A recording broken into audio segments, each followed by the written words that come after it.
शिवाजीराव आढळराव पाटील हे डमी उमेदवार आहेत, त्यांना जिंकायची खात्री नाही म्हणून अजित पवार तळ ठोकून आहेत अशी टीका शिरूरमधील महाविकास आघाडीचे उमेदवार अमोल कोल्हे यांनी केली।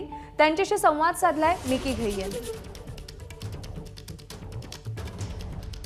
शिरूर लोकसभा मतदारसंघाच्या प्रचारासाठी अवघे काही दिवस उरलेले आहेत। या ठिकाणी जोरदार प्रचार दोन्ही उमेदवारांकडून सुरू आहे। माझ्यासोबत सध्या अमोल कोल्हे आहेत, रॅली सुरू आहे त्यांची, एक चांगला प्रतिसाद मिळतोय। अवघे काही दिवस आता राहिलेले शेवटचे अवघे 2-3 दिवस राहिलेले आहेत आणि आपण हे जर बघत असाल सर्वसामान्य जनतेचा जो उदंड असा प्रतिसाद आपल्याला मिळतोय।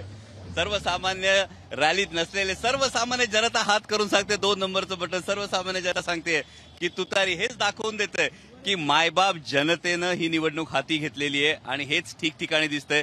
जुन्नर असेल, आंबेगाव असेल, कालही शिरूरमध्ये अति विराट अशी सभा आदरणीय पवार साहेबांची पार पडली।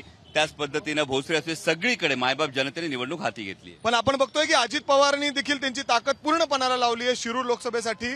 आपण सातत्याने प्रचार त्यांच्या सभा बघतोय, काल बी बघितलं तर रेकॉर्ड ब्रेकिंग सभा आहेत अजितदादांच्या तिथं।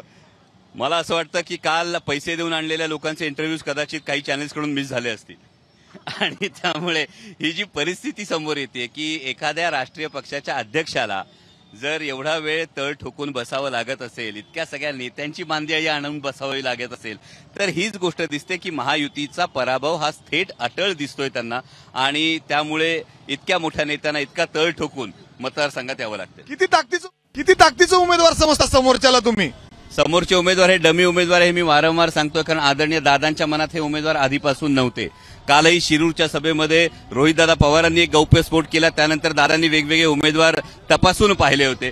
त्याचबरोबर माननीय मुख्यमंत्री एकनाथजी शिंदे साहेबांच्या मनात सुद्धा हे उमेदवार नव्हते, हे नाशिकमध्ये छगन भुजबळ साहेबांनी स्वतः सांगितलेलं आहे। आणि दुसरी फार महत्वाची गोष्ट आहे, मायबाप जनतेसमोर ही गोष्ट उघड झालेली आहे की 15 वर्ष सर्वसामान्य शिरूर लोकसभा मतदारसंघातल्या जनतेने निवडून दिल्यानंतर माजी खासदारांनी संसदेमध्ये स्वतःच्या कंपनीचं भलं होईल असे प्रश्न विचारले की नाही, हे मायबाप जनतेसमोर आहे। त्या प्रश्नांविषयी कोणतंही खरं उत्तर हे माजी खासदार देत नाही। एकीकडे शिरूरमध्ये रामलिंग महाराजांची खोटी शपथ खायची आणि दुसऱ्या दिवशी स्वतःच्या मुलाला व्हिडिओ करायला लावायचा, यामध्येच त्यांची कबुली येते। नाहीतर पाणबुडीच्या प्रश्नाचा शिरूर लोकसभा मतदारसंघाशी संबंध काय?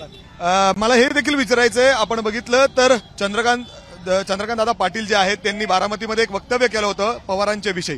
त्याच्यानंतर आता अजितदादांनी त्याच्याविषयी नाराजगी व्यक्त केली। खरं तर त्यांनी जो वक्तव्य केलं होतं ते अर्थातच पवारांना पराभव करणं हाच आमचं उद्दिष्ट आहे असं त्यांचं म्हणणं होतं।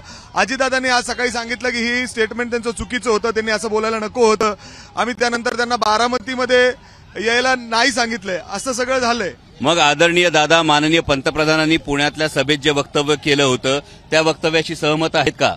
आदरणीय शरदचंद्रजी पवार साहेब हा महाराष्ट्राचा आत्मा आहे, आत्मसन्मान आहेत आणि त्यांच्याविषयी माननीय पंतप्रधानांनी अस्वस्थ आत्मा, भटकती आत्मा हे जे विधान केलं होतं याविषयी दादा काय म्हणतायत, याचंही दादांनी उत्तर देणं गरजेचं होतं, कारण त्यावेळी आदरणीय दादा स्टेजवर होते। आणि मला असं वाटतं की या पद्धतीनं बारामतीमध्ये जे काही झालं, जे सोशल मीडियावर व्हिडिओज आले, हे सगळे पाहता अशा पद्धतीनं बारामती लोकसभा मतदारसंघातल्या स्वाभिमानी जनतेला विकत घेण्याचा प्रयत्न कुणी केला हो? ही विकासाची भाषा आहे का?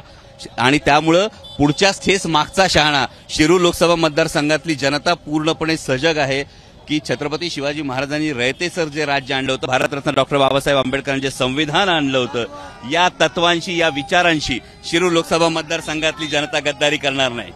शेवटचा प्रश्न विचारतो, किती मताधिक्याने येईल असा तुम्हाला विश्वास वाटतो? हा जो सर्वसामान्य जनतेचा प्रतिसाद तुम्ही बघता आहात, हा पाहता मताधिक्य मी आता सांगणार नाही, पण 4 जूनला हा गुलाल 100% महाविकास आघाडीच्या प्रत्येक कार्यकर्त्याच्या। घोडा मैदान लांब नाहीये, अगदीच मतदान लवकरच होणार आहे आणि 4 तारखेला निकाल लागेल। मात्र जोरदार प्रचार सुरू आहे, शिरूरमध्ये काटेकी टक्कर या ठिकाणी पाहायला मिळते आणि दोन्ही उमेदवारांची जी संपूर्ण ताकद आहे त्यांनी या ठिकाणी लावली आहे।